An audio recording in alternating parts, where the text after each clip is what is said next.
Assalamu alaikum. Wa alaikum salam, Sheikh. Can you hear me? Yes. Yeah. Is it clear from my end? My internet is playing up, so.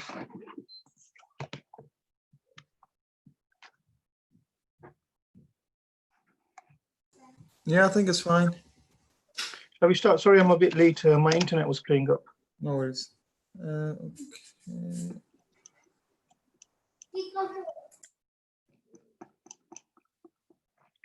We were on.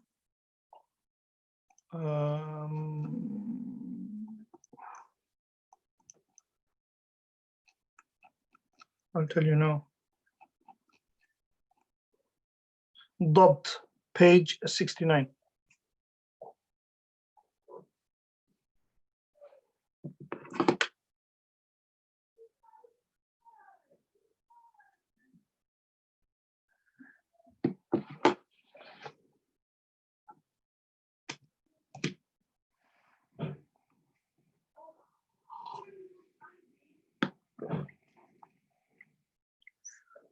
Ji sab. Bismillah. Zain sab. بسم الله الرحمن الرحيم. والضبط ضبط الصدر وهو أن يثبت ما سمعه بحيث يتمكن من استحضاره متى شاء. وضبط الكتاب وهو صيانته لديه منذ سمع فيه وصححه إلى أن يؤدي منه، وقيد بالتام إشارة إلى الرتبة العليا في ذلك. Okay. Bismillahir Rahmanir Rahim. Alhamdulillahi wa kafa wa salamun ala ibadihi alladhina istafa, amma ba'd. First of all, thank you very much to both Zain and Arsalan for your contributions on the WhatsApp group. Do you think everyone is ready to do some homework?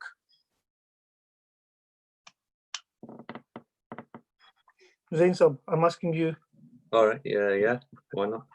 So, because at the end of the day, Mustalah al-Hadith is not a ilm al-nadhari, it's not a abstract, it's not abstract, it's a practical science, and you can learn all the abstract, that's fine, you can learn all the masail, but if you don't practice it, then you won't benefit from it. So I think it's time where I start making you do isnad analysis. Do you have Shamila? What's that, sorry? Oh, so you don't have Shamila? No. Okay. Is there anybody here who has Shamila? Please. Bilal? No, I've heard of it, but I've never actually looked into it. Okay, so then one of these sessions I will need to teach you what Shamila is and what you can do with Shamila. There is a bit of computer, I mean, you need to mess around a bit with your system local because it's an Arabic program. Bilal can help you with that, he's the expert. But Shamila is basically a free database. It's called Maktabatu Shamila. It's a free database of over 60,000 books on usul, tafsir, hadith, sharh, Arabic, tarajim, all sorts of stuff. All the Ummahatul Kitab is there.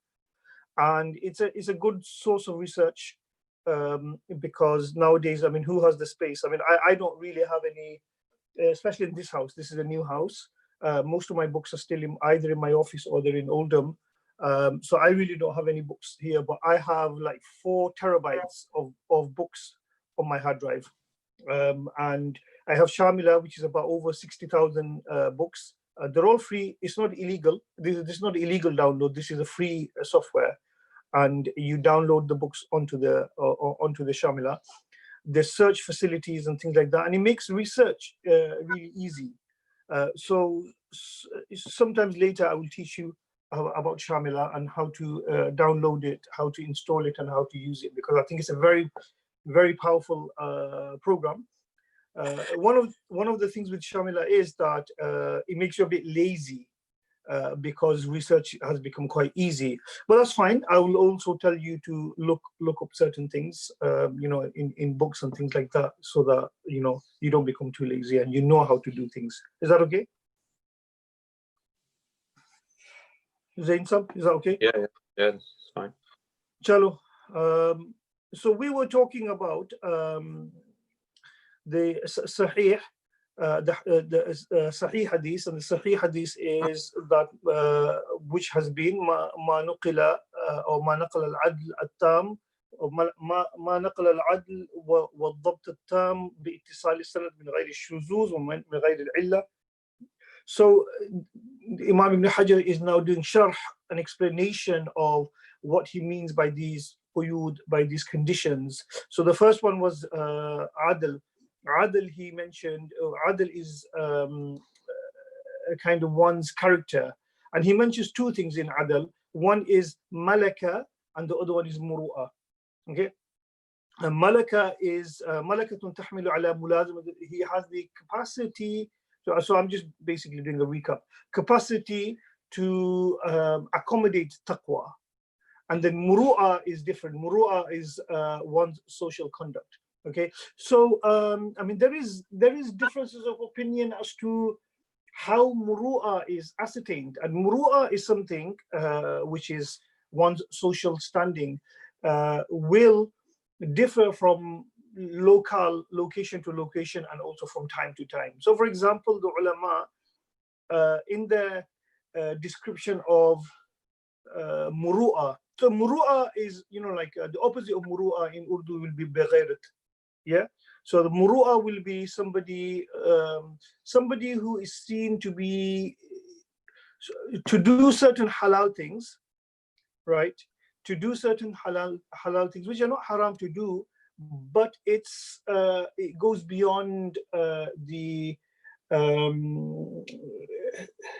status of a scholar to do that, or goes beyond the status of a person to do that. That's called going against muru'a. So, for example, certain types of jobs. Okay, if somebody is, a tanner, or a tanner who tans skin, or somebody who is a, who works, like, for example, cleaning the dustbins and things like that. The ulama, they say this is halal, but this goes against what they call muru'a, okay? And therefore, this person, his adalat is saqit because of the type of job that he does, right? Similarly, looking in the description of muru'a, they say that anybody who takes money, right, for teaching hadith, it means that this person doesn't have muru'a. So you can see that it's contextual. It'll depend on time, on different times and ages. It will depend on different locations as well. So muru'a is something which is which can be contextualized, and it changes according to society. Well, these are the different descriptions given in muru'a. Now, one of the things that you will find is that nobody argues with these conditions. These conditions are all fine, at an abstract. But when it comes to application of these, right, then there is ikhtilaf of, does it apply to a certain person or not? And because there is ikhtilaf, first of all, on what constitutes adala, there is ikhtilaf in that, and what constitutes muru'a, there's ikhtilaf in that, and then does it apply to a certain person or not? So, for example, Imam Ibn Abi Hatim al-Razi was of the opinion that you're allowed to take wages for ilm, and that doesn't go against muru'a. So he will see a hadith narrator and he will call him adil. This person is fine, because according to him, muru'a is not a blemish. Somebody else like Imam Yahya ibn Ma'in or Ahmad ibn Hanbal will see that this person used to be paid wages for hadith, teaching hadith, and they'll basically say that this person is saqitul adala because he hasn't got muru'a. Do you understand what I'm saying? So nobody has got a problem with these abstract definitions. Is when it comes to application within the definitions of what adala is, they differ. And then also they will differ on whether something applies to a person or not. That's why you have ikhtilaf on whether a hadith is sahih or not. Some people will say this hadith is sahih. Some people will say that this hadith is not sahih. And the reason why is because of the tahqiqul manat, because of the application of the rules, whether it fits on a person, whether it fits on a hadith or not. That's why you have ikhtilaf in this hadith. Okay, so although it is a mathematical science, like ilm al-hadith or ulum al-hadith is seen as a mathematical science, although it is a mathematical science, but there is a certain element of subjectivity involved. It's not completely objective, right? Because application of the rules requires one to make value judgment.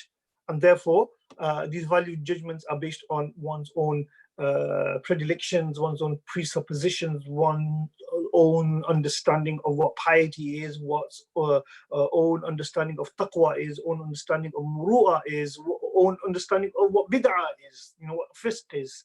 So there is an element of subjectivity there. Okay, let's move on to dabt. Now, dabt is of two types. One is dabt sadr and one is dabt kitab. Okay, dabt sadr is hifz, how much one is good in their memory, and the other one is how much one is, how good one is in writing. Okay, now one of the things that we notice by practice is that when it comes to ascertaining whether a narrator is thiqa or not, whether a narrator is authentic or not, what really matters is actually the dabt. The adala is very, unless somebody is a Shia, yeah, or something, then the other kind of things, people really don't look at them that much. That's why practice I'm talking about, actual in practice. It's more to do with how good a scholar he is. Because you really can't judge somebody's taqwa unless somebody is doing kufr bawah or bid'ah. So that's why you will get only the extreme ghulat Shi'as, their hadith will be rejected unless their hadith supports a kind of a Sunni point of view. But other than that, it's actually really the dabt. Dabt is the erudition, how good somebody is as a scholar, that is really compared and really assessed. Okay, now dabt is of two types. Okay, one is dabt sadr and the other one is dabt kitab. Dabt sadr is how good one's memory is, hifz is, and the other one is how neat one's first of all, how neat one's handwriting is, but secondly, how accurate is one in writing down whatever they have heard.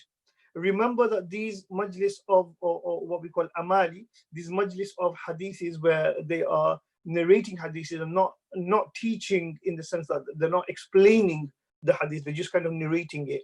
Okay, they're narrating the hadith. Sometimes they're doing it quite fast, and some students might not be able to keep up. Some students might use a different loves, okay, than the loves that the teacher used as synonym. Okay, so dabt kitab is how accurate are they in noting down the hadiths that the teacher has taught.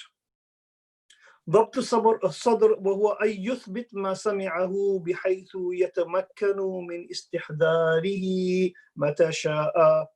ضبط الصدر is that this person he confirms what he heard to the extent that it is possible for him to recount that or recollect that in his mind متى شاء, whenever he or she wants. So the hifz has to be so strong, yeah, that they are able to, from the time that they listen from their teachers to the time, any time after that, they are able to memory recall without making a mistake. That's called ضبط الصدر. Now, what happens with ضبط الصدر? Which one is better? ضبط الصدر or ضبط الكتاب? Yeah.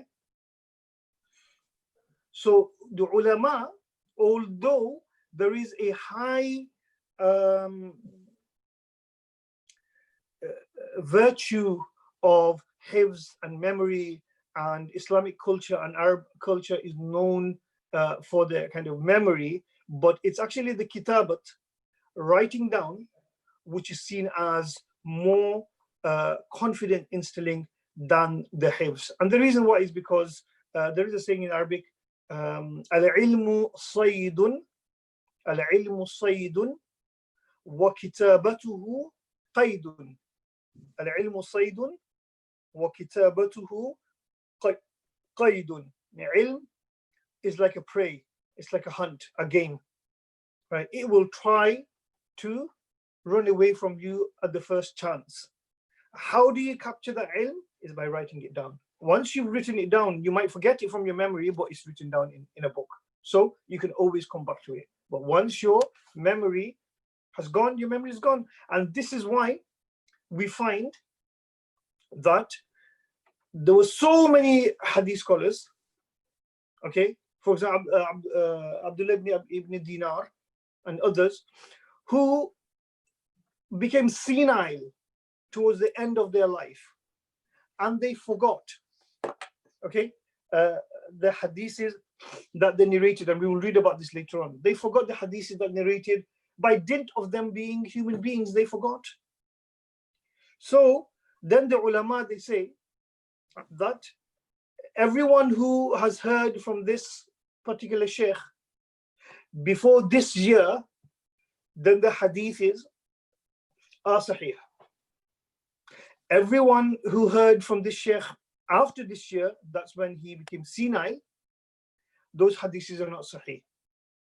So then you will have within, so we have a thiqa rawi, a rawi who is authentic, okay, whose dhabt and everything is good, but then his life is divided into two, right? One is everybody who, so you know, we'll find in, I think Ibn Hajar talks about this. So Imam Tirmizi also talks about this, that, oh, this particular narration of Israel is more authentic because Ishaq heard this narration of Israel, and Ishaq is one of those students of Israel who heard hadiths from him before he became senile.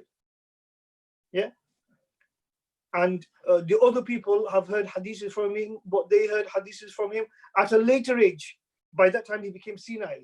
So as a rule of thumb, any hadiths which is narrated from Israel, from Ishaq, right, that those are seen as sahih.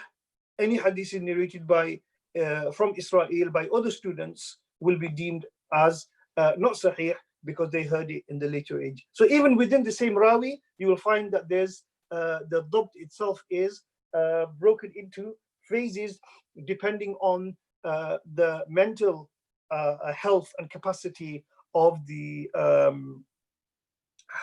hadith scholar. And this is why Imam Abu Hanifa, there's an anecdote referred to Imam Abu Hanifa where once somebody said, why don't you become a hadith scholar? And he said, why would I want to become a hadith scholar? First of all, until the age of baligh, right, being bulugh or aqal, my riwayat will not be accepted because there is ikhtilaf, can we take from a child or not, right? And then I'm going to spend my entire life, right, collecting isnads and collecting hadith and verifying only to basically people to put a value judgment on me at the end of my life that, you know, at the end he became senile. Yeah. So the ulama, they were aware of that because they were human beings. So that's why that the only way that you'll be able to know this is if you know the biography of each individual narrators. Yeah. وَالضَّبْطُ كِتَابٍ, the very famous story about Imam al-Tirmizi rahmatullahi alayhi is mentioned, where Imam al-Tirmizi rahmatullahi alayhi, he went to meet and this is also in my thesis in the biography, chapter 2, I think, chapter 3.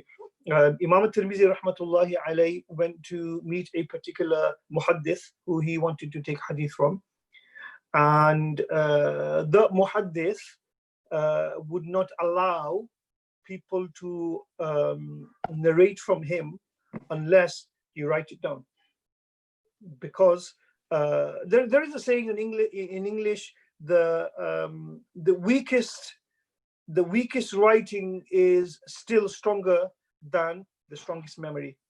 Okay, we can debate that, but what that basically means is that the memory can go, right? But the writing, if it's preserved, then it can never go. So so this particular muhaddith did not allow people to narrate from him unless they write it down. So now Imam al-Tirmidhi basically looks into his bag, and then he realizes that his pen is missing.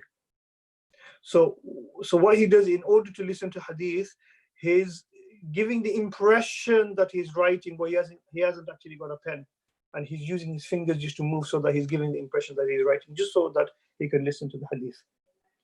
Now the Sheikh caught on, right, and realized what Imam al-Tirmidhi was doing, and he looked at his copy, right, and it was blank, and he became very, very angry with Imam al-Tirmidhi and said, this is deception, you're lying, and you shouldn't be listening to hadith, you just wasted my time.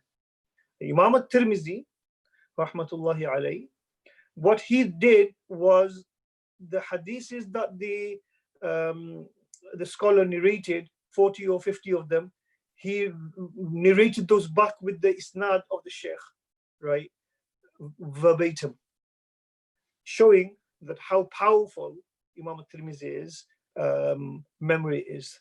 Now the sheikh then conceded to Imam Tirmidhi's greatness.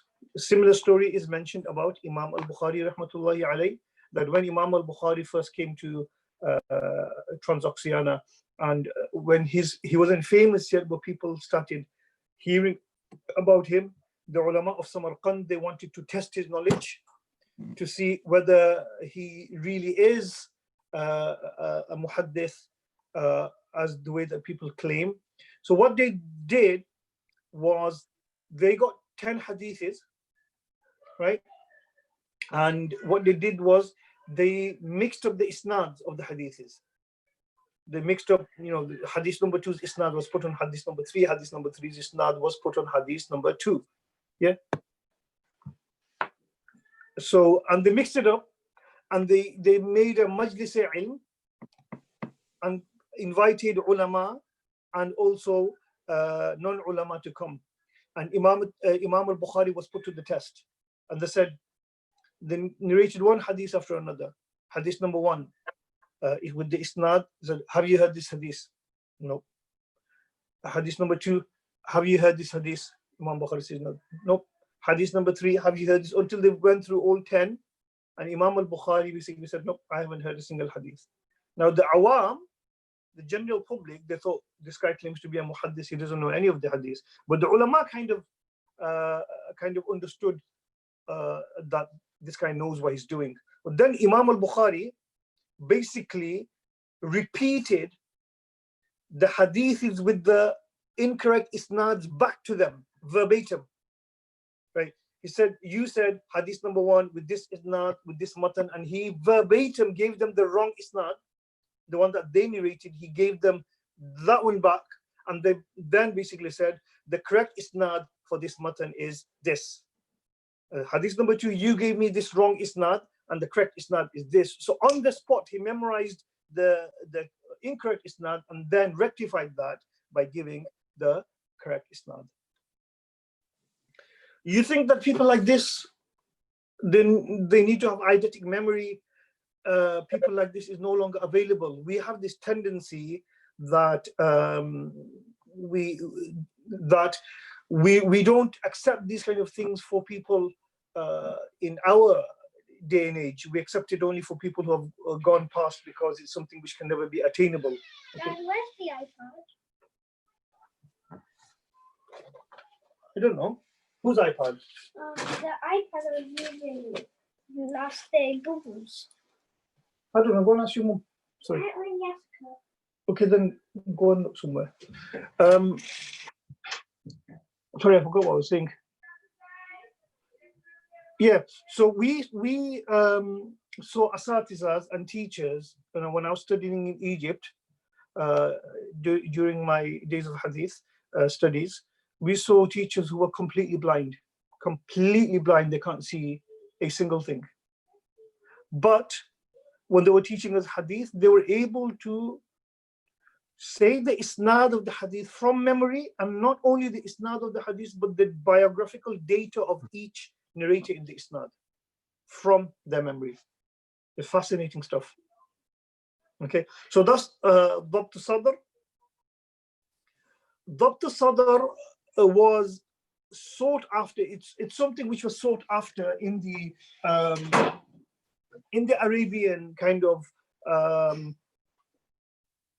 culture, and the reason why is because first and foremost, the Arabian culture within which Islam came, but generally the Arabian culture was an oral culture. Okay, a lot of people didn't know how to read and write. Now, it's not necessary for someone to be able to read and write in order to be able to express eloquent words. You don't need to be educated in order to be able to express eloquent words. The reason why is because to express eloquent words, it's a fun. Okay, it's not only a fun, it's also a ihsas, it's also a feeling, and people are expressing feelings, and you don't need to be educated on feeling.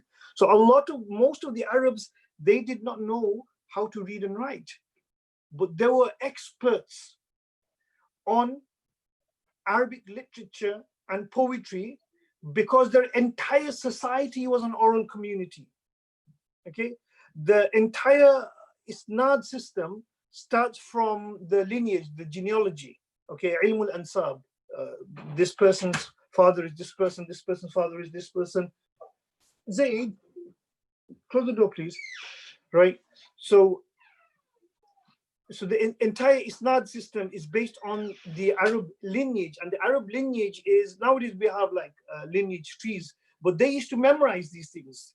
Okay, and they used to have oral marathons. Oral marathons will be that they will sit down around the fire, okay, the old elder generation and the younger generation, and what they will do is they will tell the stories of the community, especially the maghazi, ayyam al-arab, in the form of poetry. Because poetry, if it's something which is rhyming, people know nursery rhymes because they rhyme, they remember. If something is rhyming, then it's easier to remember rather than prose, because of the rhythm, because of the style, because of the stanza, because of the pattern, because of the rhyming. It's easier, and because of the depth of emotions, it's easier.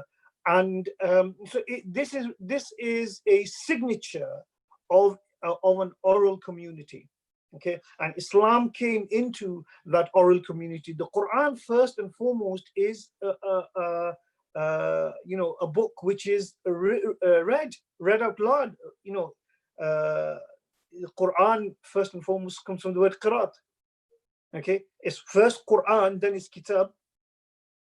Okay, it's both, but first and foremost, it's called Quran. So because of this oral tradition, hifz and memory has always been something which is celebrated in the Arab community. I mean, Imam al-Shafi'i rahmatullahi alayhi excelled exponentially in this. He was sent to the villages of Huzail as a child. Okay, and he learned the language of Huzail, and not only did he learn the ilm al-ansab of the male, but he became so proficient that he also learned the ilm al-ansab, the genealogy of the women of that tribe. Nobody learns the genealogy of the women, but he learned the genealogy of the women. So this was Dabt Sadr. It was because of this idea of oral culture. They didn't know how to read and write. They didn't have, even those who knew how to read and write, they didn't have writing material. So the only way that one is able to preserve that memory is through poetry and through memorizing Okay, and the only way to ascertain that that knowledge has been passed on accurately is the introduction of the isnad system. Yeah, that's why we have Abdullah ibn Mubarak and Ibn Sirin and others saying al-isnadu min ad-din lawla al-isnad laqala man sha'a ma sha'a, that isnad is a part of the religion. Had it not been for the isnad, then anybody could have said whatever they wanted. The isnad is first and foremost a feature of an oral community, because that's when we have a book, everything is written in the book, okay? And we know that the author has written it, but the isnad is the thing you verify that this has been transmitted orally correctly. This is called dabt sadr. Now, there is a very famous story attributed to Abdul Qadir, not Abdul Qadir Jilani, Imam al-Ghazali. Sometimes it's also attributed to Abdul Qadir Jilani, but sometimes it's attributed more to Imam al-Ghazali. I think it's in the Urdu books, Urdu ki tisri kitab or dusri kitab. I remember, like when I was 11 years old, I was learning how to read Urdu. The story is also in there. Wallahu alam, if it really is true. I never checked it up, but the story goes like this: that once Imam al-Ghazali, rahmatullahi alayhi, learned all his knowledge, everything, okay, and he was going back home, and he was on a ship, and the ship got hijacked by pirates, and they were taking everything, from the people. Imam al-Ghazali said, "You can take everything you want, but please don't take this sanduq, this box of mine." I said, "Why?" He said, "Because my entire mehnat is in here, all the ilm is here. Yeah, all the ilm is here. Therefore, please do not take this, because if you take this, I become a jahil." So the pirate, the chief pirate, said something to al-Ghazali, as the Urdu book goes, which gave him a crisis of conscience. He said, "Ilm darsina la dar safina. Ilm darsina la dar safina." Ilm should be, right, in the heart, not on the boat. The story goes, wallahu alam, the story goes, but the moral is there. The story goes that he threw everything in the sea, right? And then he went back and memorized everything again. And now, وَالنَّقْشُ فِيهِ كَالْحَجَرِ, he implanted everything on his heart.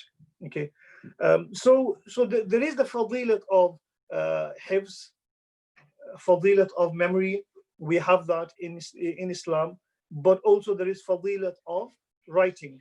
This is why Imam Khatib al-Baghdadi has a book called, close the door, Isa, has a book called Kitabatul Ilm. Okay, in there he discusses the merit of whether it's better to write or it's better to memorize. Okay, so there are all of these things, but certainly kitab, writing down accurately, is seen, as far as preservation of hadith is concerned and narration, it's seen as more authentic, because you won't make that much mistake, and then unless it doesn't get lost, it's always there. The very famous incident, which is mentioned by Imam al-Bukhari, but also Imam Malik in his Muwatta, but not the Muwatta by Yahya ibn Laytha, but the Muwatta by Imam Muhammad al-Shaybani, which is known as Muwatta. The Muwatta had 15 different versions. Okay, the Muwatta Malik that we know nowadays is basically the Muwatta, the one that the Maliki madhab and what's known as Muwatta Imam Malik, is the version, recension of Yahya ibn Yahya al-Laythi al-Andalusi. Okay, that's the riwayat of Yahya ibn Yahya. There are others, riwayat of Qa'nabi, riwayat of Ibn Wahab, but there's also a riwayat of Imam Muhammad ibn al-Hasan al-Shaybani, the student of Imam Abu Hanifa, who was also a student of Imam Malik. And that, in our Indo-Pak tradition, we call it Muwatta Imam Muhammad. But it's actually not Muwatta Imam Muhammad, it's actually Muwatta Imam Malik bi riwayat Imam Muhammad al-Shaybani. It's still the Muwatta Imam Malik, but Imam Muhammad has his own Hanafi things in there.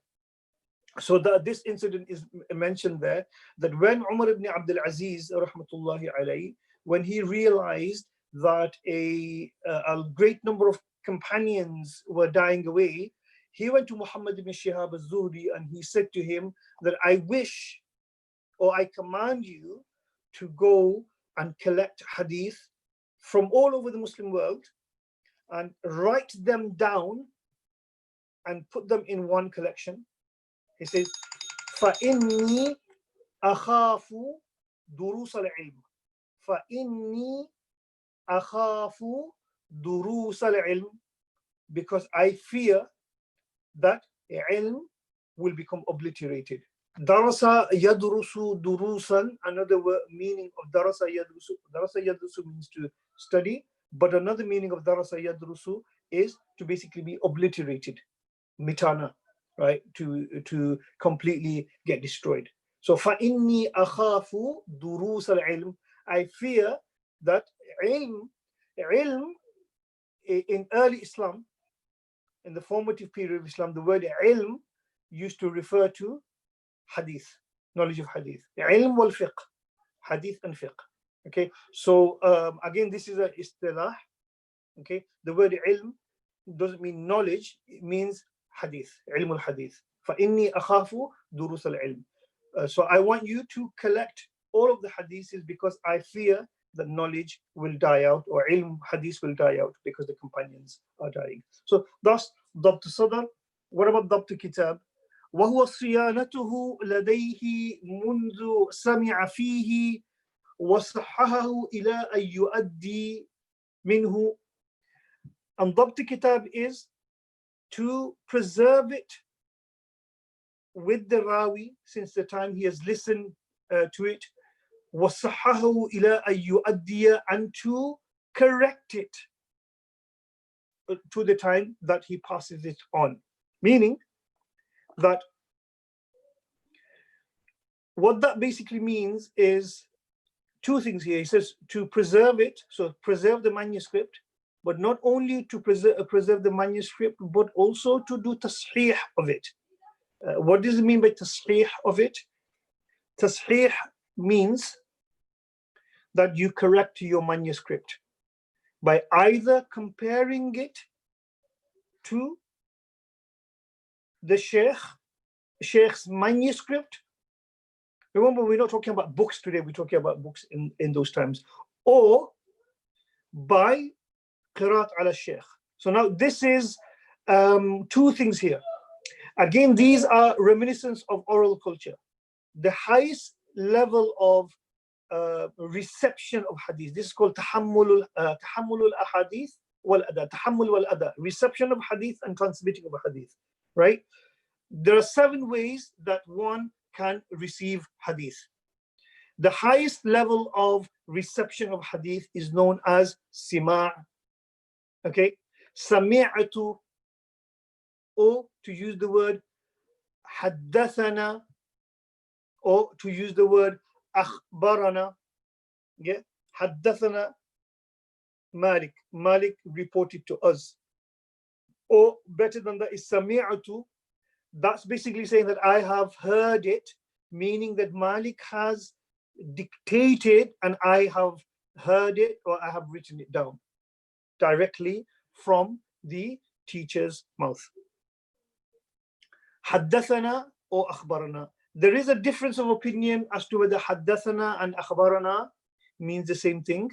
Imam Muslim and others and the later muhaddithun basically say that haddathana means when the student hears from the muhaddith. Akhbarana means when the student reads to the muhaddith. But the earlier kind of ulama, muhaddithun, such as Imam Bukhari and others, did not make a distinction between haddathana and akhbarana. And also Imam al-Tahawi has written a whole book on this, on whether there is a distinction between haddathana and akhbarana. There isn't. He said that there isn't a distinction, at least amongst the earlier scholars. So this is the first level of tahammul. This is going to come later on, right? And does anybody follow the 40 hadith series that I am doing by Ibn Hajar? Now this book is called Al-Arba'in, Al-Imta' الإمتاع في الأربعين المتباينة السماع. These are 40 hadiths that Imam Ibn Hajar has done sima' from his teachers. So it's all sima'. So he said sami'atu rather than qara'tu alayhi, qira'at alayhi. It's all sami'atu. Okay, but there are 5 or 6 hadiths where he actually does qira'at alayhi. I note it down. But sima' is the highest level. Okay, but then how do you do tasheeh of your manuscript? The way you do tasheeh of your manuscript is either you compare it with your teacher's manuscript, or you do tasheeh of it by doing qiraat to the sheikh. By doing qiraat to the sheikh. So now the sheikh has finished dictating. The student will go and the student has written it down, everything, all the hadiths. Now the student will then either in a private majlis or in a public majlis will read to the teacher. Okay, and he will say وَبِهِ قَالَ حَدَّثَنَا حَدَّثَنَا. He read his notes, and the teacher will listen. And if there is a mistake, if the student has made a mistake in narrating, yeah, then the teacher will do tasheeh of that, or that's incorrect. It's not supposed to be Amr ibn Dinar, it's supposed to be Abdullah ibn Dinar. Cross it out, yeah, correct it. So that's called tasheeh. Once that is done, okay, then the teacher will give ijazah and will stamp that manuscript and say that this is an accurate rendition of my own version or my own manuscript. So do you see how books, this is called publication, this is how books used to get published, okay? That a student hears hadith or a book from the teacher, he writes it down, right? This is called sima', and then the student then reads it back. The student reads it back to the teacher. This is called qira'at ala shaykh, or ard ala shaykh, or ard ala al-muhaddith. And the student will say specifically qara'tu ala shaykhi. I recited it back. And the reason why you do qara'tu ala shaykh is so that the sheikh can compare the manuscript and basically do tasheeh.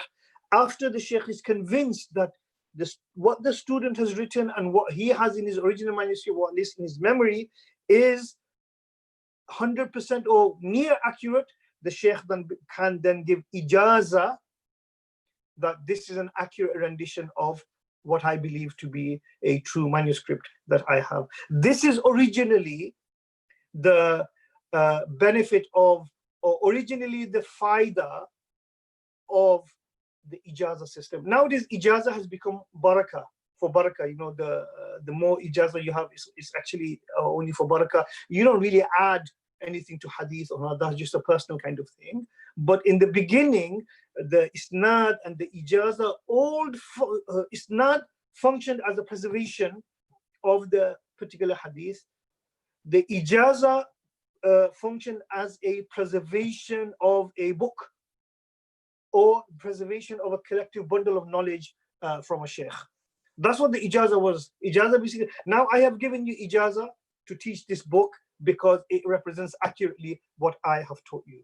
That was the ijazah. A lot of the time, most of the ijazah system became redundant after the print publication, after the press came in, because now we just have the press and we don't really need to verify the manuscript against the author's original manuscript. But even then, the ijazah system was there to ascertain not the manuscript or the text, but to ascertain the fahm, the understanding.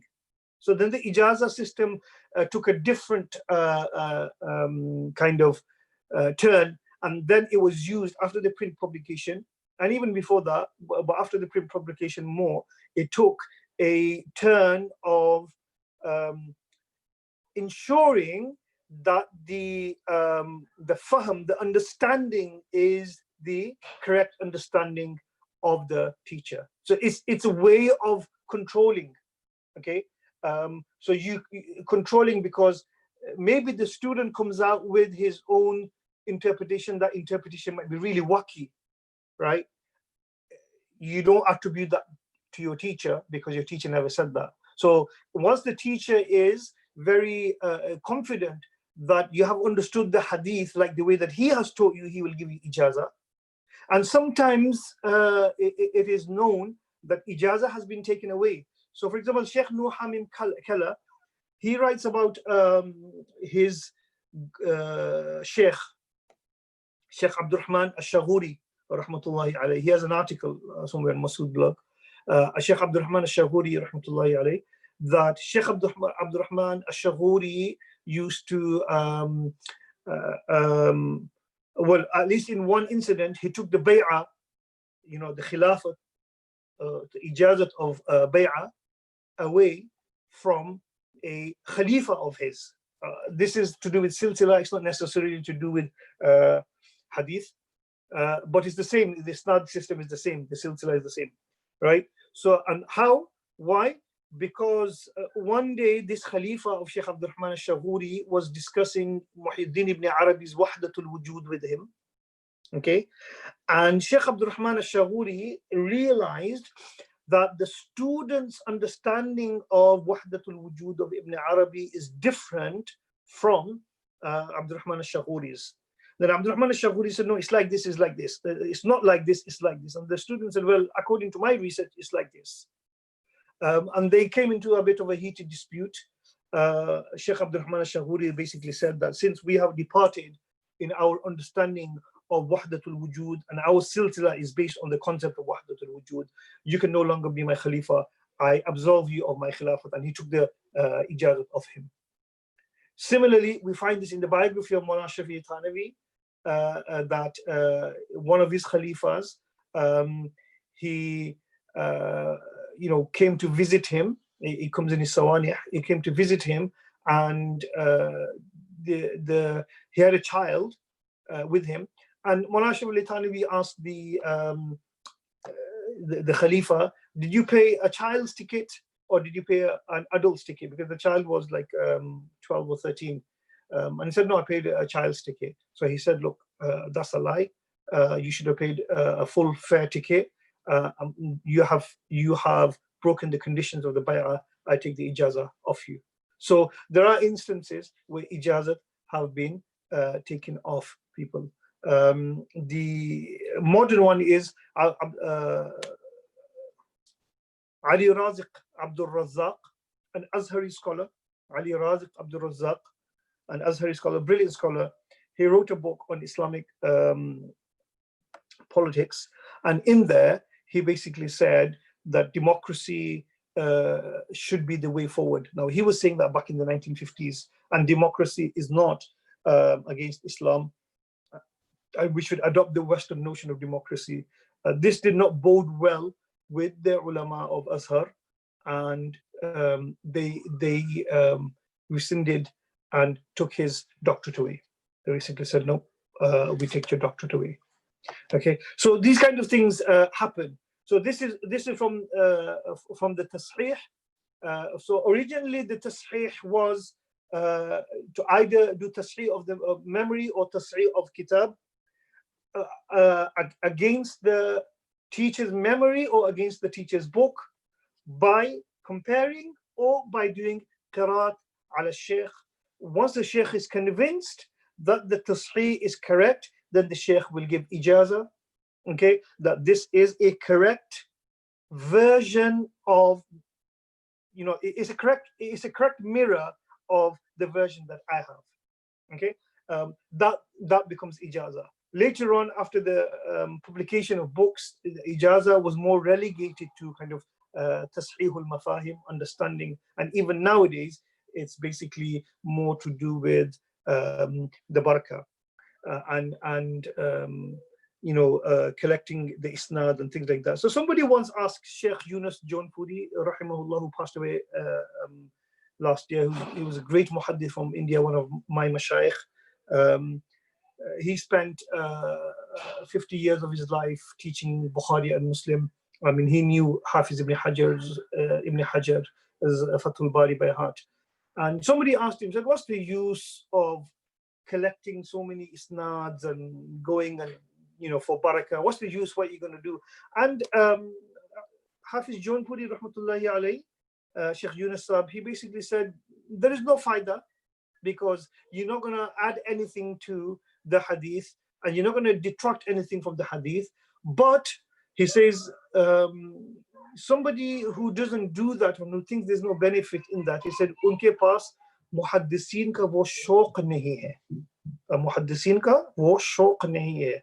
That the muhaddisin had this zeal that they go and collect the isnads, even though the isnads would not really add anything or detract anything from the actual hadith, but it was a shauq, a rihla fi talab al-ilm. Okay, so you don't need to do it, but if you don't do it, then it shows that you don't have the shauq of the muhaddithun. The people who do it shows that they have shauq of the muhaddithun. Ji. Let's take a break. It's 1 o'clock.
Assalamu alaikum.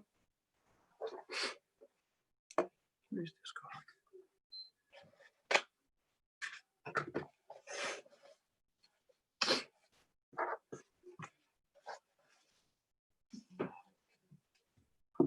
Ji sab.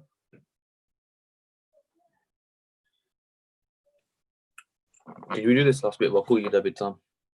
No, we're doing it. Just read it. وقيد بسم الله الرحمن الرحيم وقيد بالتام إشارة إلى الرتبة العليا في ذلك. Okay. بسم الله الرحمن الرحيم الحمد لله حمدا طيبا كثيرا مباركا فيه مباركا عليه كما يحب ربنا ويرضى جل جلاله وعم نواله والصلاة والسلام على سيد الحبيب المصطفى وعلى آله وأصحابه نجوم الهدى قادة التقى أما بعد وقيد بالتام إشارة إلى الرتبة العليا في ذلك. What does that mean?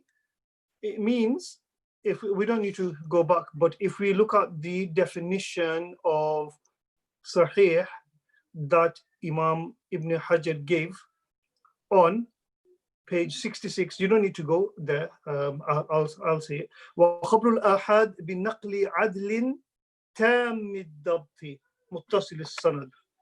بنقل عدل تام الضبط. It can't only be dabt, but it has to be tam dabt.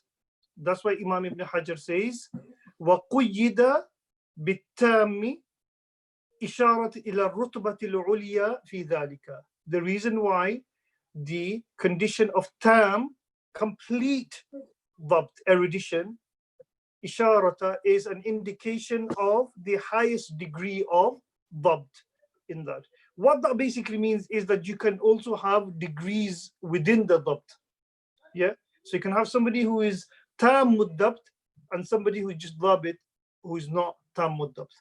Yeah, so he's saying that in the sahih it needs to be tam, or at least sahih li dhatihi, it needs to be tam dabt.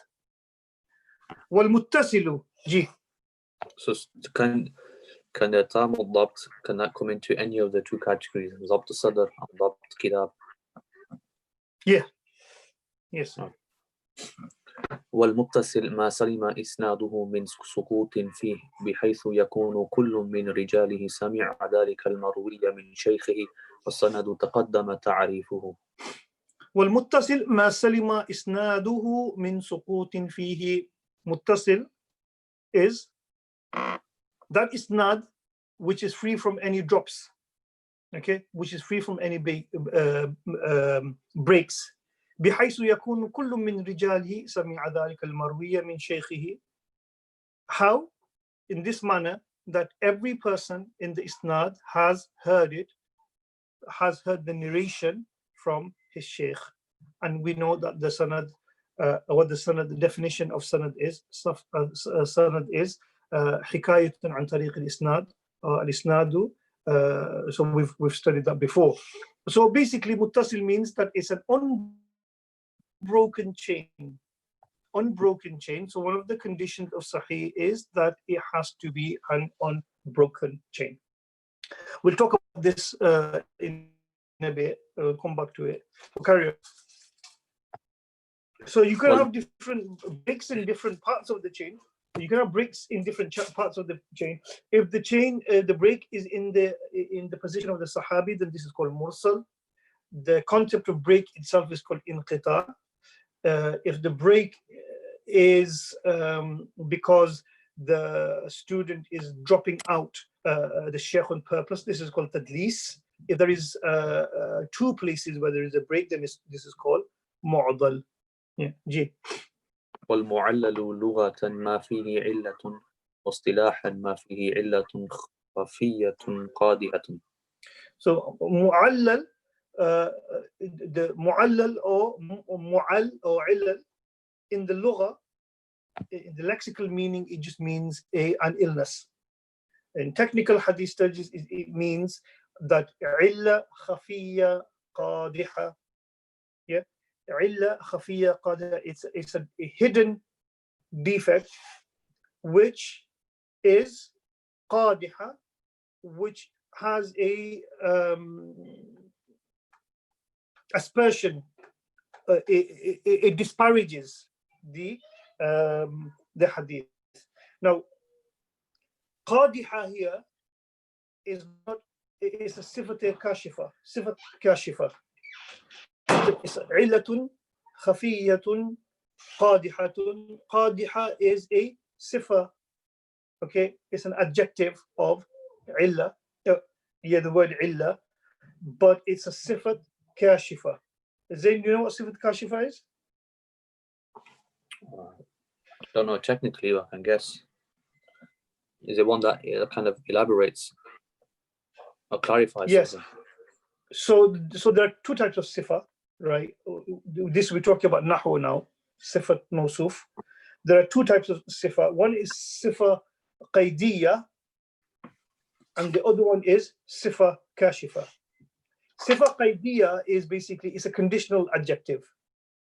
So illa khafiyya qadiha, if it was a conditional adjective, then it would mean that there are hidden defects.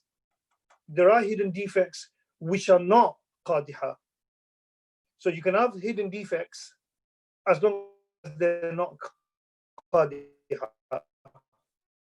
Okay, but a conditional sifa, this is an elaborative sifa, which is not a sifa kashifa. It's just an explanation of what illa is. Illa is illatun, which is something which is hidden, something which is qadiha. So it's a kashifa, not taqyidiyya. Yeah. All illa khafiyya are, they are throwing blemish on the entire hadith. Yeah, Karen. So there's a lot to say about illa. We can talk about it later on. Okay. Ji, والشاذ. والشاذ لغة المنفرد، واصطلاحا ما يخالف فيه الراوي من هو أرجح منه وله تفسير آخر سيأتي. Yeah, shadh literally means anomaly. Lughatan, lexically, it means al-munfarid, the one who's alone. Yeah. واصطلاحا, technically, ما يخالف فيه الراوي, when the rawi goes against man huwa arjahu minhu, goes against the one who is more rajih, more privileged, more preponderant than him. Okay, a better Ibn Hajar said that there are other tafsirs of this which will come. The better or the more technical definition, at least for later scholars, the more technical definition is when a thiqa, when an authentic rawi goes against an awthaq, somebody who is more better than him. When a thiqa rawi goes against somebody who's more, that is called shadh. Okay. Similarly, if a non-thiqa rawi goes against somebody who is better than him, then that's called munkar. Okay. So here, yukhalifu fihi rawi, by rawi means a thiqa rawi, an authentic rawi. Now, shadh doesn't necessarily mean that the hadith is da'if. Yeah, you have to understand that we are talking about the highest level of sahih. Shadh doesn't necessarily mean that the hadith is da'if. It just means that in comparison, if you have 10 people narrating from a particular narrator, right? There's an example of this. So for example, 9 people narrate from Abdullah ibn Dinar, Imam Malik narrates from Amr ibn Dinar, right? In comparison, it's found that Imam Malik made a mistake. Because at the end of the day, it doesn't matter how good scholar they are, وَالْعِصْمَةُ لِلَّهِ وَلِرَسُولِهِ, people will make mistake. Okay, and therefore, certain amount of mistakes are tolerated by dint of being human being, and because of that, that doesn't, it's not a blemish on one unless they're always making mistake. Okay, so shadh happens from a rawi who is a thiqa rawi. Okay, and that's being very human. People make mistakes, even if it's the like of Imam Malik. So the hadith, 9 people narrated from Abdullah ibn Dinar, Imam Malik narrates it from Amr ibn Dinar. We basically say Imam Malik's narration is shadh because all of the other narrators. So here, Imam Ibn Hajar is actually really good. He didn't say man huwa awthaq minhu, he says man huwa arjah minhu, right? Because the chances are that there isn't anybody who's more awthaq than Imam Malik. Arjah basically means that compared to the rest of the students, the rest of the students are more rajih because there's 9 against 1 and they're all on the same level. So we give tarjih to the others over Imam Malik, even though Imam Malik is a thiqa rawi. Okay, so because of the sheer number of thiqa rawis, even though they might not be awthaq, they might not be more thiqa than Imam Malik, but because there's more of them, it makes their riwayat arjah. So shadh does not necessarily mean that the narrator is weak. Yeah, shadh does not necessarily mean the narrator is weak. It just means that in this particular instance, he has made a mistake. So, for example, Imam Malik has been criticized for declaring a narrator by the name of Abdul Karim ibn Abil Mukhariq. Abdul Karim ibn Abil Mukhariq to be a thiqa rawi. Everybody says that Imam Malik made a mistake. Abdul Karim ibn Abil Mukhariq is weak. Okay, that's Ash'ar's opinion from Imam Malik. And that's okay, he's a human being. You know, he's not a machine. So the shadh is when a thiqa rawi goes against something which instills more confidence, either an awthaq rawi or where there is more turuq. Does that make sense? That doesn't necessarily mean that a hadith with a shadh narration is necessarily da'if. It doesn't mean that. It just means that it's not of the highest level of sahih.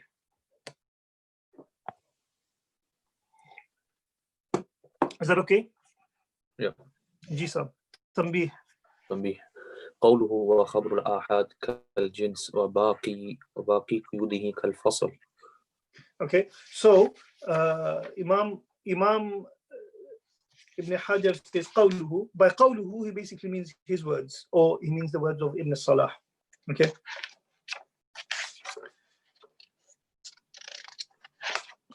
When Imam Ibn Hajar says, 4 pages up, he says, وخبر الآحاد بنقل عدل تام الضبط متصل السند غير معلل ولا شاذ هو صحيح لذاته.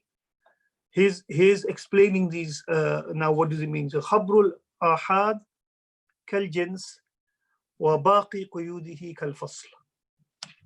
Do you understand what jins and fasl is? Yeah. What are they? The mantiqi terms, aren't they? So jins would be هو قلي مقول على كثيرين مختلفين بالحقائق في جواب ما هو. MashaAllah, where are you getting this from? I've studied a bit of mantiq. We have to learn these terms. So this is from your Dabt al-Sadr. Yeah. MashaAllah, MashaAllah. Allahumma zid fazid. Fasl? Fasl, I can't remember the definition, but it was basically that which is like a mumayyiz. It differentiates something from. And no? No is when the haqa'iq are all the same. Okay, so I mean, those kind of definitions, I've forgotten all of those anyway, but very simply, no is seen as a species. Yeah. Jins is seen translated as genus with a G, and fasl is translated as difference. So, for example, hayawan is a nawr, living beings or living creatures, as opposed to plants is a species. Yeah? You with me, Zain Sab? Yeah, it depends what you're looking at it relative to. Yeah, so it's relative. So just bear with me. It's I'm using that example. It is relative. So in kind of relation to fish, and relation to plants, and relation to birds and hasharat, insects, hayawan, animals are a no, it's a species. That no has subgenuses or subcategories. Breathing creatures can either be dogs or can be human beings. So Doesn't human that beings is it? jins then? Sorry, Doesn't that make it a jins? which one? The hayawan. It could be jins from a particular perspective.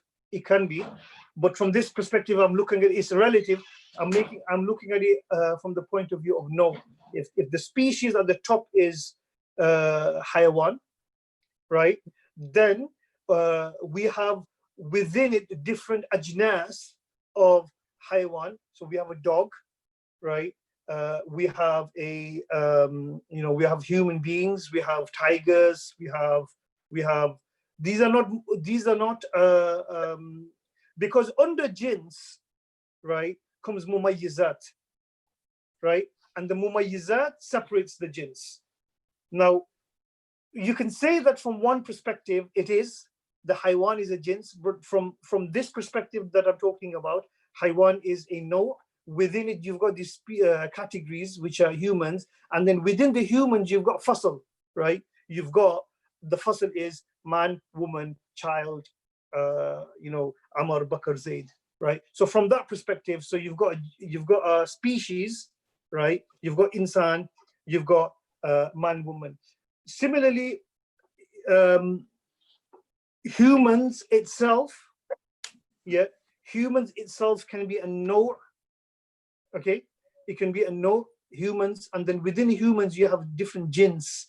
For example, you have Homo sapiens is a type of human being, and then you have Homo Neanderthal and the other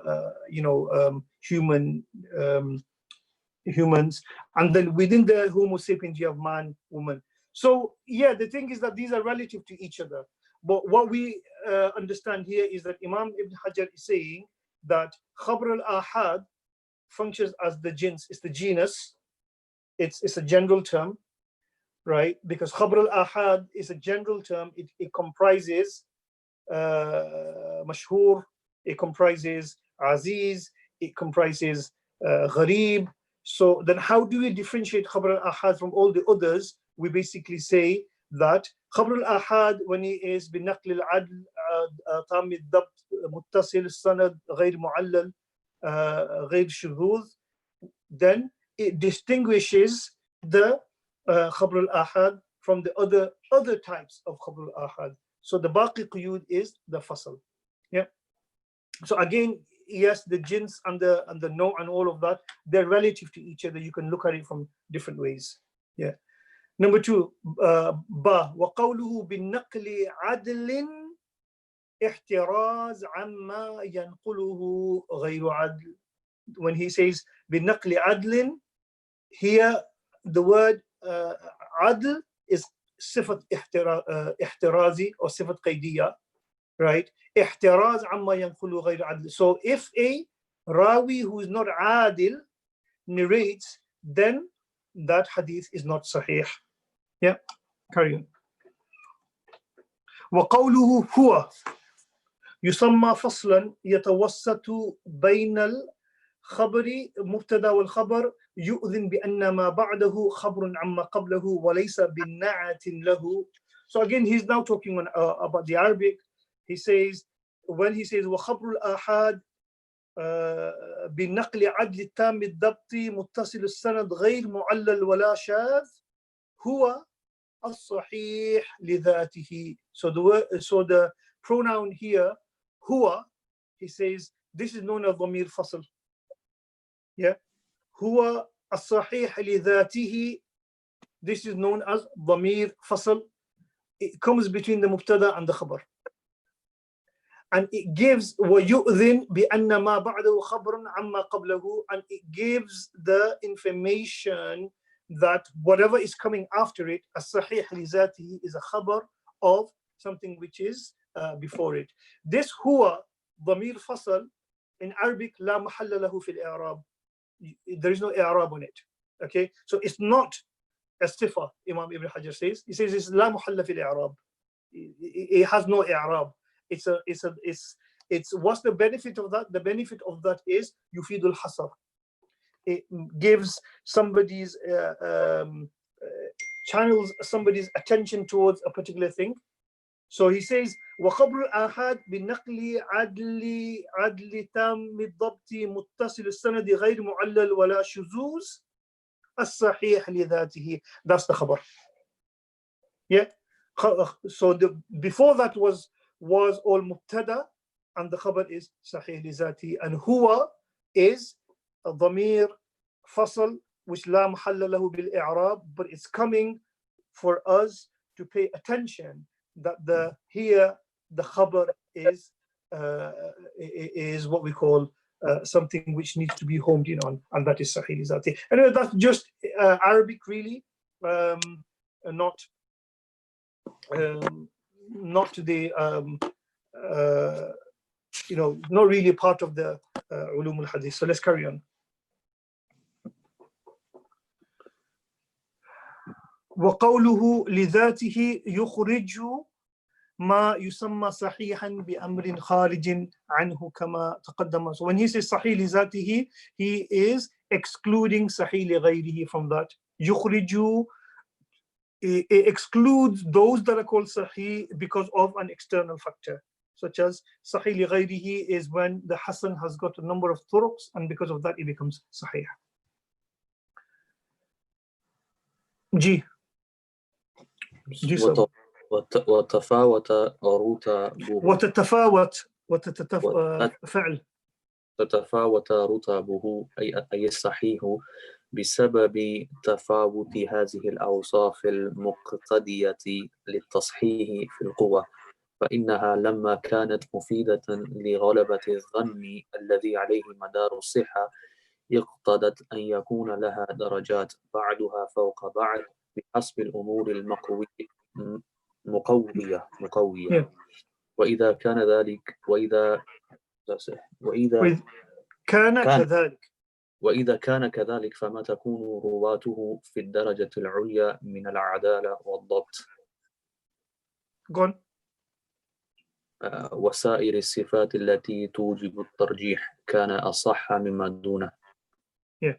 So now he's talking about the tafawut, the different levels of sahih, and that even within the sahih you will get different degrees of sahih. Now, so we're still within the level of sahih. Okay. So it's like basically saying the clever students, yeah, and the bad students. The clever students won't all be students. Say 50 students in a class. They won't be all of the same rutbah. Yeah. So imagine the class is the hadith. Hadith is a class. Not all hadith are of the same degrees or degree. You get hadith sahih, you get hadith hasan, you get hadith da'if. In the same way that not all students are of the same level. You get the good students, you get the mediocre students, you get the bad students. Yeah. But even from the good students, not all of them are of the same level. So you get the brilliant ones, and you get the ones who are really good, and you get the ones who are good, but they're not mediocre. They're still good. They all come within category A, which is the good students. Then within the mediocre category B, or there are any teachers here? I don't know what you call them, or group 2, right? Which are the ones in the middle. Even within them, you will get tafawud, you'll get different degrees. And even from the bad ones, right, you will get some who are bad, and then some who will probably students who need send extra support. Okay. So similarly, hadiths are of different degrees, sahih, hasan, da'if. Within the sahih, there are also different degrees depending on dhabt and all of that. So even within the sahih itself, although they are all sahih, right, within that they are there are differences. Okay. What the tafawut, and remember last time I said that in Sahih al-Bukhari, last week I said that within Sahih al-Bukhari there are different kind of degrees of the Sahih. So for example, the weakest of the hadiths which Imam Bukhari rahmatullahi alayhi couldn't include in his Sahih, because it doesn't fall within his shart, then he will use that as a chapter heading. He will use that hadith as a chapter heading. Okay. Sometimes he will use hadiths as mu'allaq without an isnad. Sometimes he will use hadiths which has tusa'i narration, 9 people in the narrator. Sometimes he will use hadiths which have got sulasi narrators, right? So you can see here within Sahih al-Bukhari, there are different levels of Sahih hadiths.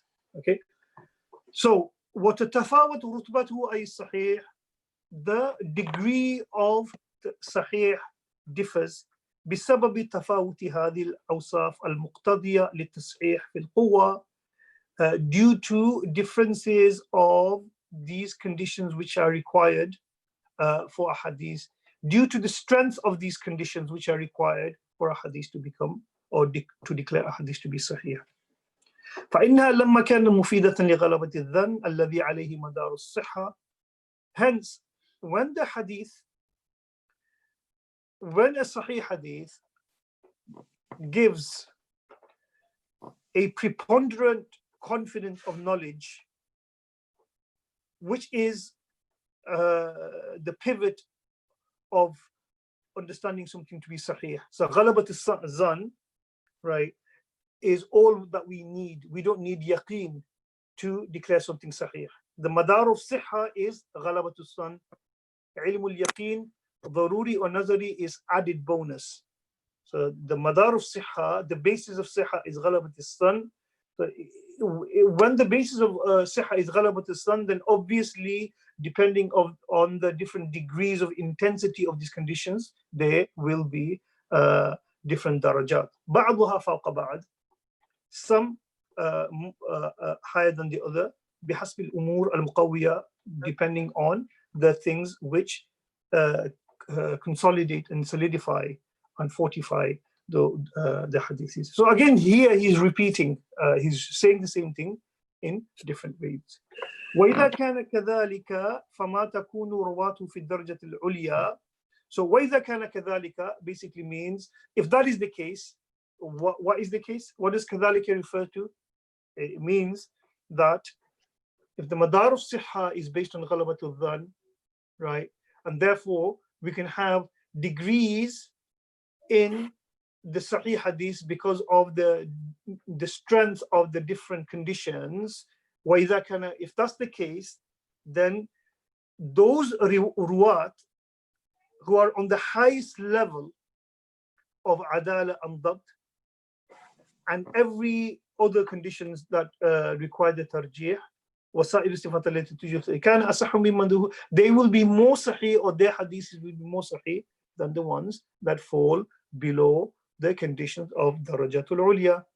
Does that make sense? I mean, he's saying the same thing over again. Basically, he's saying that there is a difference of degree even within the Sahih Hadith, because these conditions, okay, that we have,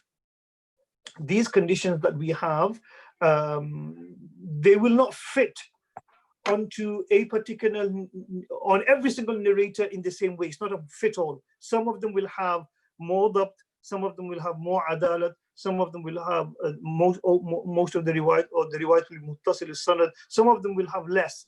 Because of the intensity and the degree of how much of these conditions are found in a particular narrator, you will get differences of gradations within even the sahih lidhatihi. We're not talking about sahih lighayrihi, we're talking about sahih lidhatihi here. Yeah.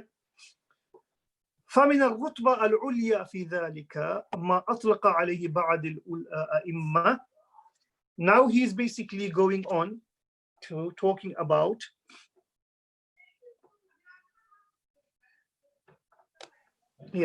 so now he's gone on to talk about the which isnad. Remember, we know a hadith is only declared sahih because of the strongest isnad.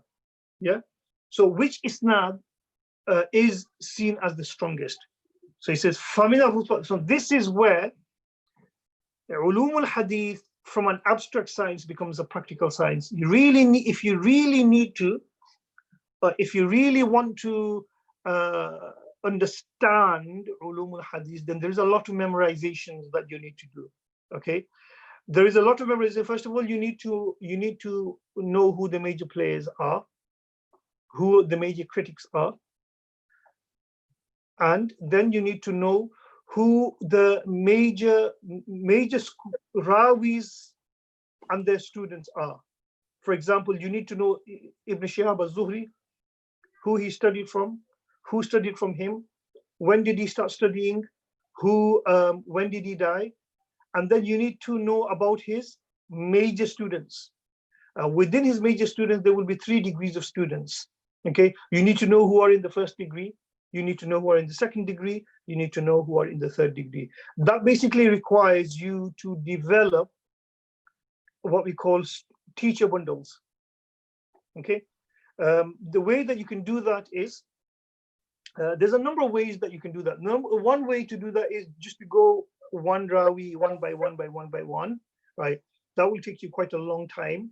The other way that you do this is basically take one rawi and make him the center, like a sheikh, and then the students who are around him, and learn the names of his students first.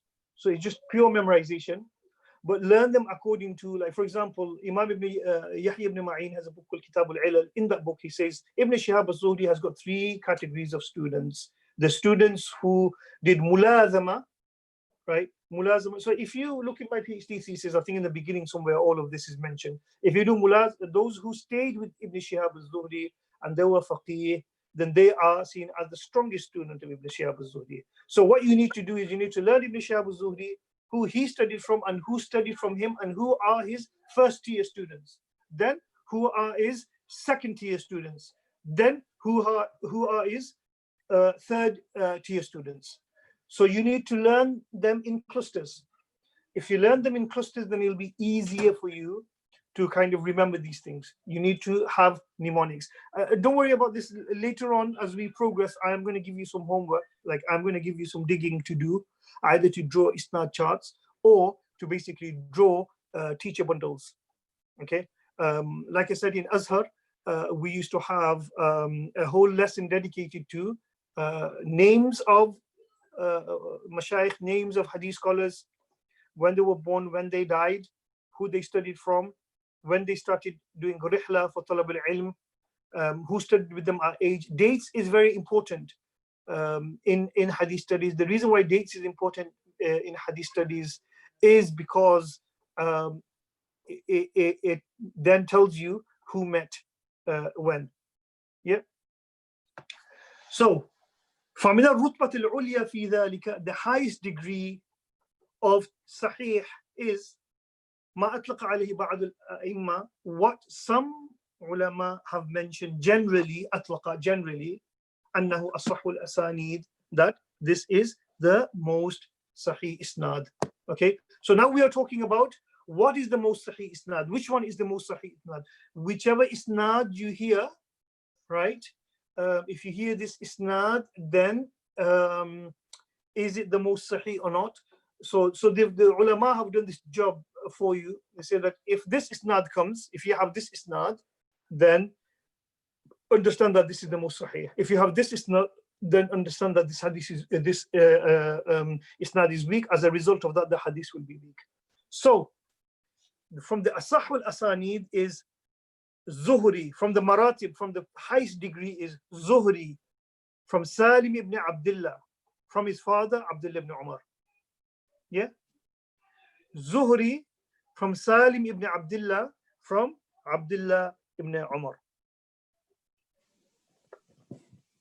Ibn Shihab al-Zuhri, when you have Ibn Shihab al-Zuhri narrating from Salim ibn Abdullah, from his father Abdullah ibn Umar, then that is known as one of the Asahul Asanid. If you find any hadith with that, then you can automatically recognize that the hadith is Sahih. So this is so you memorize this, even if the hadith is not in Sahih al-Bukhari or whichever book, but you find that in the isnad, the name Zuhri, Salim ibn Abdullah, and Abdullah ibn Umar, which is his father, Salim's father, comes, this hadith is Sahih. Yeah. Now, this is according to, okay, let me carry on. Next one is Muhammad ibn Sirin, عن عبيدة ibn Amr, so Abida as-Salmani, عن Ali, Muhammad ibn Sirin, عن عبيدة ibn Umar, Amr ibn As-Salmali, عن Ali. This is also one of the Asahul Asanid. You just need to memorize this. Yeah. Then Ibrahim al-Nakha'i, عن Alqama, عن Ibn Mas'ud. Yeah. These are of the highest level of isnad. There's a very famous incident mentioned or a discussion that's mentioned in the books of Tariq about a discussion between Imam Abu Hanifa rahmatullahi alayhi, right, and Imam Awza'i, Abdurrahman ibn Awza'i, the Muhaddith of Syria, between Imam Abu Hanifa and Imam Awza'i rahmatullahi alayhi.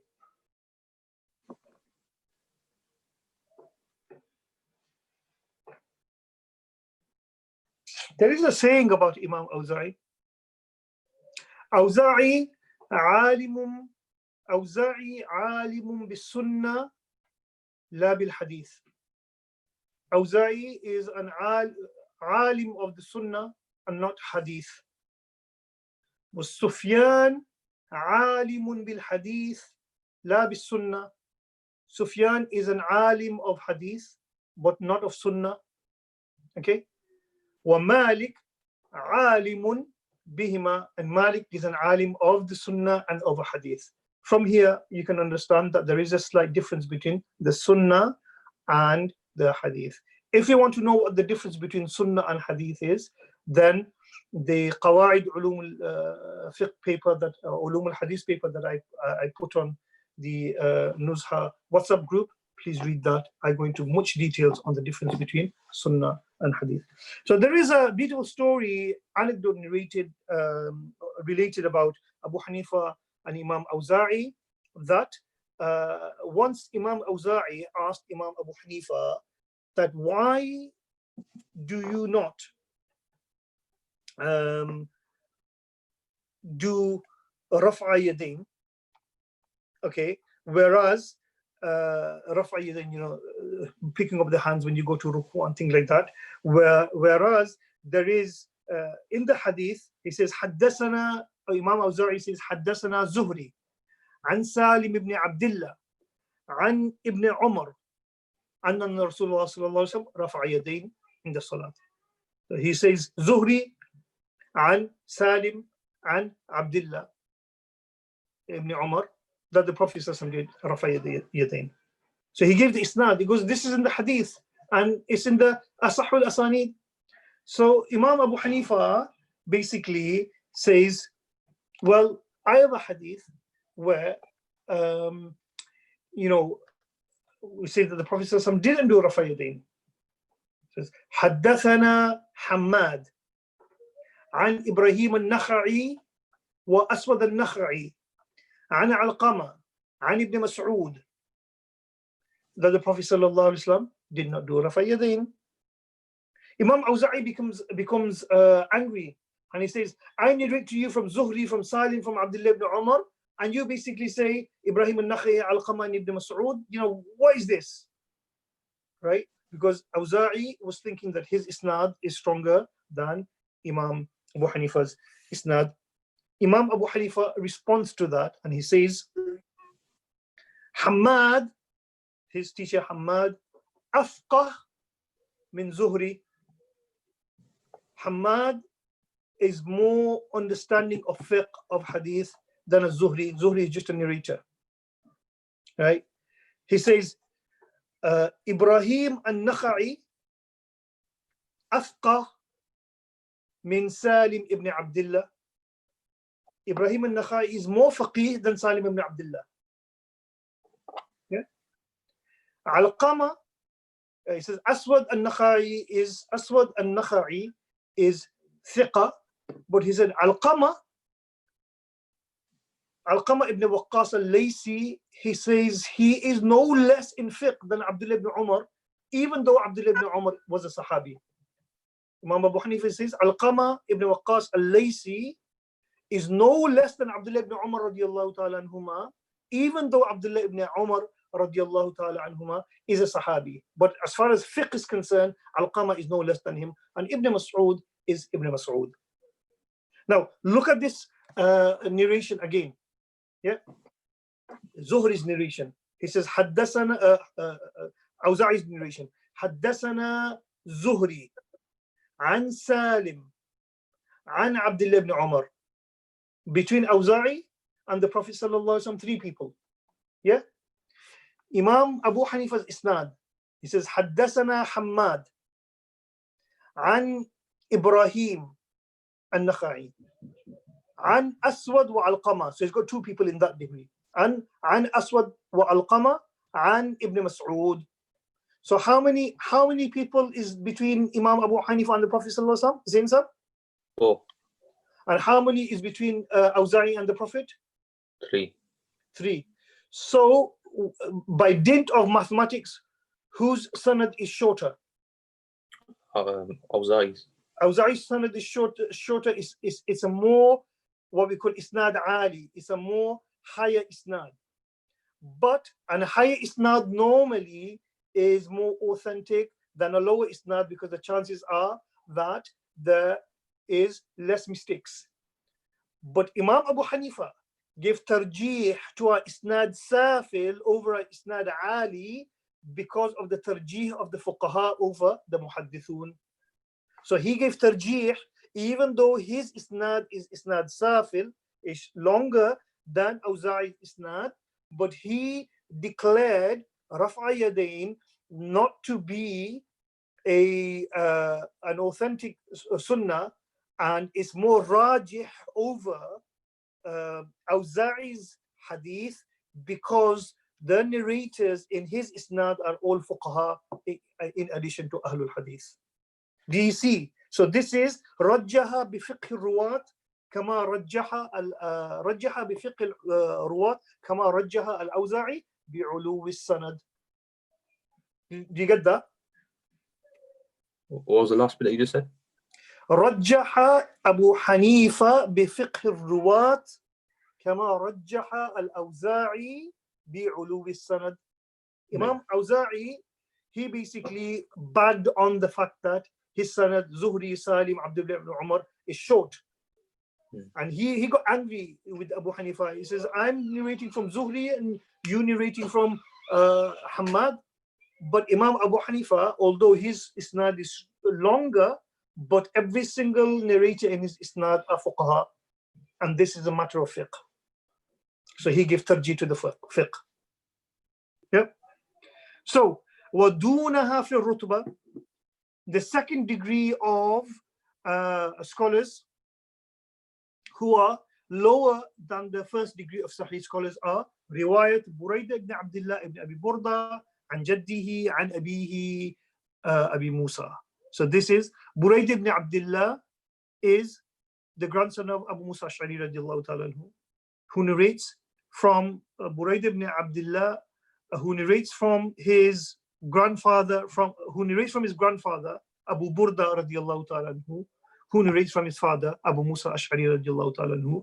So this is it's a Sahih isnad, but it's lower than the isnad of the Zuhri, the Salim, Abdullah ibn Umar, or the riwayat Ibrahim Nakha'i from Alqama from Ibn Mas'ud. Similarly, Hammad ibn Salama an Sabit an Anas. Now these are things that you need to memorize if you really want to excel in hadith studies, and if that's the fun that you want to go to. If you're just doing it because you want an overview and overall understanding of all the different sciences, you're doing usul al-shashi, you're doing fiqh, you're doing Arabic, you're doing hadith, you're doing tafsir, and you just want to get an understanding of all of the different sciences, they're fine, read it, understand it.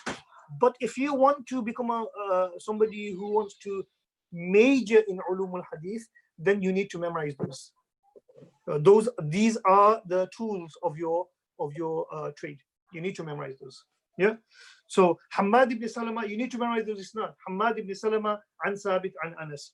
The third degree, which are even lower than Suhail than the second degree, are Suhail ibn Abi Salih an Abihi an Abi Hurairah, and then Ala ibn Abd al-Rahman an Abihi an Abi Hurairah. We've come across Suhail ibn Abi Salih an Abihi an Abi Hurairah a few weeks ago in the riwayat of La Bay'a للولا ولا هبته. Suhail ibn Abi Salih comes in that isnad.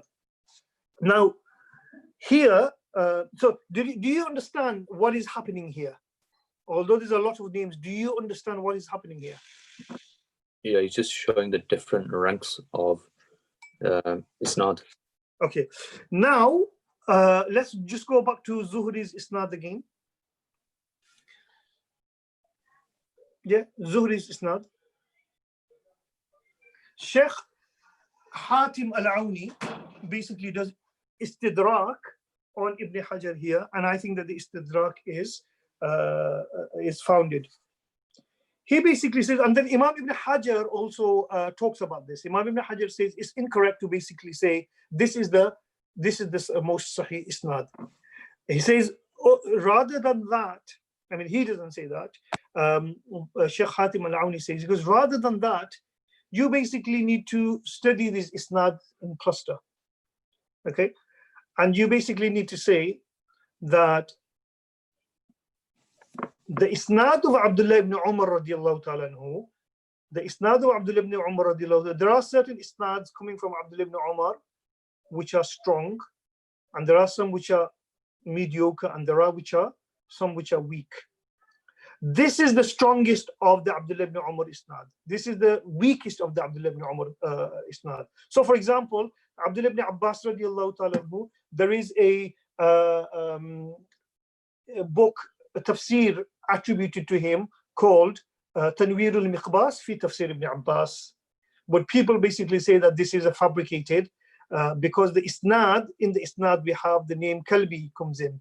And Kalbi, whenever Kalbi comes in a narration, then this narration is known as, or this isnad is known as Silsilatul Kadhib. It's a false isnad. So we have fake isnads coming out from Abdullah ibn Abbas with the name, Kalbi coming in. So that means that from every single companion, you will have Sahih isnads, Hasan isnads, Da'if isnads. So you can basically, so that's why Imam Ibn Hajar says, "Ma atlaqa alayhi ba'd al-a'imma annahu as-sahih." Some people said that this is, some people made it mutlaq and said that these are the as-sahih asanid. Imam Ibn Hajar said you can't say that.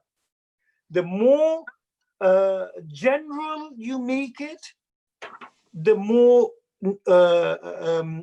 it's not nuanced. The more specific you make it, the more nuanced it becomes. So this isnad of Asahul Isnad, Zuhri an Salim an Abdullah ibn Umar, is the opinion of Ishaq ibn Rahawayh. That's according to him.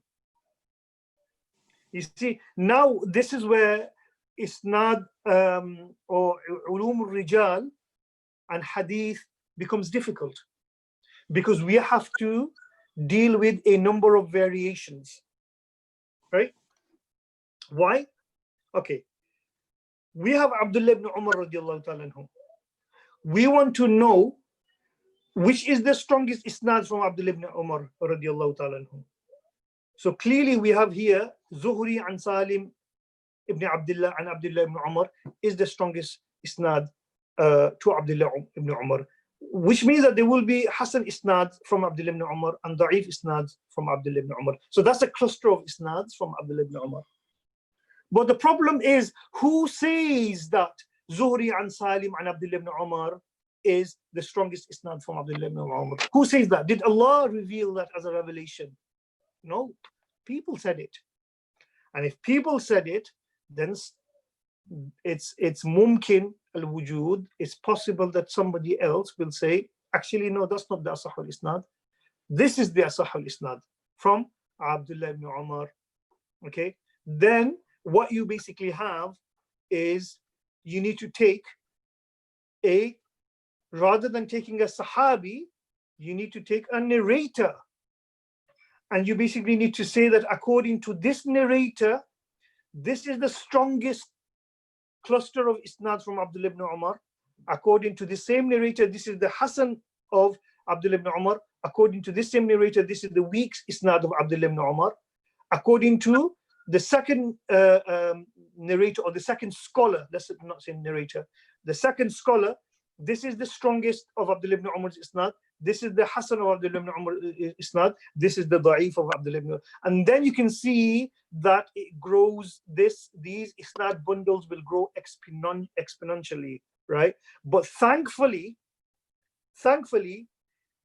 the scholars who matter as far as hadith criticism, ilm al-jarh at-ta'dil are concerned are 7, and you only need to know the narrations of 7 of these ruwats. But even then, if you were to take for each sahabi, right, a most sahih isnad, a hasan isnad, and a da'if isnad, yeah, and then you were to times that by your 7 narrator criticisms, then at least for each sahabi you will need to know 21 isnads, because you've got 7 critics, yeah. So at least for each sahabi you will need to know 21 isnads, and then you go to the next sahabi, you need to know 21 isnads. So do you see, then it becomes very, very complicated, because there's so many things you need to remember. So Asahul Asanid, Imam Ibn Hajar mentions this, Zuhri and Salim ibn Abdullah ibn Umar and Abihi, but this is the opinion of Ishaq ibn Rahawayh. Ishaq ibn Rahawayh was the teacher of Imam Bukhari and the one who motivated him to write the Sahih al-Bukhari. But then you have other teachers of Imam Bukhari, for example, Yahya ibn Ma'in, Imam Ahmad ibn Hanbal, and also Imam al-Bukhari, who basically says the Asahul Asanid, or what he calls the Silsilatul Dhahab, and I'm finishing now, the golden chain is of Ibn Umar is Malik an Nafi' an Ibn Umar. Malik from Nafi' ibn Umar, Nafi' Mawla ibn Umar and Ibn Umar. That is a more stronger isnad than Zuhri from Salim from Ibn Umar. That is a more stronger isnad. Okay, so Malik and Nafi' and Ibn Umar is a more stronger isnad according to Imam Bukhari. So you can see that exponentially you get a minimum of, if you were to confine yourself to those 7 critics. If you were to go beyond the 7 critics and you were to go to Suyuti and Tirmizi and Abu Dawood and others, then your numbers will go up. Yeah, so that's why hadith science or ulum al-hadith is difficult, because there's so many things and so many variables. It's not hard. It's not difficult. You just need to sit down. It's quite boring actually, right? You just need to deal with names. You just need to sit down and you need to map it closely and memorize those mapping. So in that sense, it's tedious. It's tedious work, but it's not really, really difficult if you got the knack for it. Let's finish. Please keep the questions coming. أقول قولي هذا أستغفر الله لي ولكم ولسائر المسلمين فاستغفروه إنه هو الغفور الرحيم. السلام عليكم ورحمة الله وبركاته. Yeah, I need to shoot, so I'm leaving. Assalamu alaikum. Jazakallah khair.